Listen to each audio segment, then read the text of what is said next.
வாங்கண்ணே எவ்வளோண்ணே? அப்படியே பெட்ரோலை போட சொன்னா டீசலை போட்டு வச்சிருக்க. டீசல் போட்டேனா? அப்படிலாம் இல்லையே, பெட்ரோல் தான் போட்டேன். வந்து வர்றா. என்னென்ன டீசலை போட்டு வச்சிருக்கிய? 10 நிமிஷத்துக்கு முன்னாடி வந்தா நீ தான்டா போட்ட. ஆமா, சின்ன நோண்டிக்கிட்டே போடும், டீசலை போட்டு விட்டோமோ. வண்டி புது வண்டிடா. புது வண்டிலாம் வாங்கி தர முடியாது. வேலை ஆத்து வேணா தரேன், விட்டுட்டு போங்க. எனக்கு கம்ப்ளீட்டா வேலை ஆத்து வேணும். இன்ஜின்லாம் பிரிச்சு ஓனர் வரும்னு சொல்றேண்ணா. தேவையில்லாம கையை நீட்டிக்கிட்டு இருக்காதீங்கண்ணே. கிளம்புங்க, வரும் நாளைக்கு வந்து வண்டி எடுத்துக்கோங்க.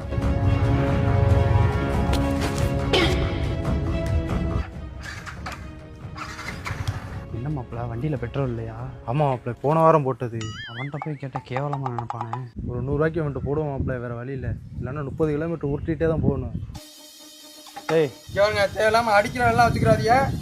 அதுதான் சொல்லிட்டேன். ஒரு 50 ரூபாய் பெட்ரோல் போட்டுடுறேன். பெட்ரோல் போடணும், போய் வேற வழுக்குல போய் போடுங்க. எதுக்கு இங்கே வரியா? போட்டுடுறேன் தம்பி, ஒரு 30 கிலோமீட்டருக்கு பங்கே இல்லடா. சரி, இந்த வண்டி எடுத்து வரமா விடு. ஆளு யாரு என்னன்னு தெரியும். ஏன்னா கொஞ்சம் அப்படி இப்படி இருக்கத்தானே செய்யும். மனுஷருக்கு மனுஷன் அனுசரிச்சு போகணும்னே. ஐயா நீட்டுறியா அதுக்குள்ள பத்தியலா? உங்க வண்டிக்கு நான் தான் பெட்ரோல் போட வேண்டியதா இருக்கு. அந்த வேலை எங்க ஓனர் வரல, வந்து அவங்களை கொண்டு எடுத்துருப்பாரு நீ அடிச்சதுக்கு. எதுக்கு இப்ப அடிக்கிறிய? ஏன்டா மறுபடியும் டீசலை போட்டுக்கிட்டு இருக்க? ஆமா,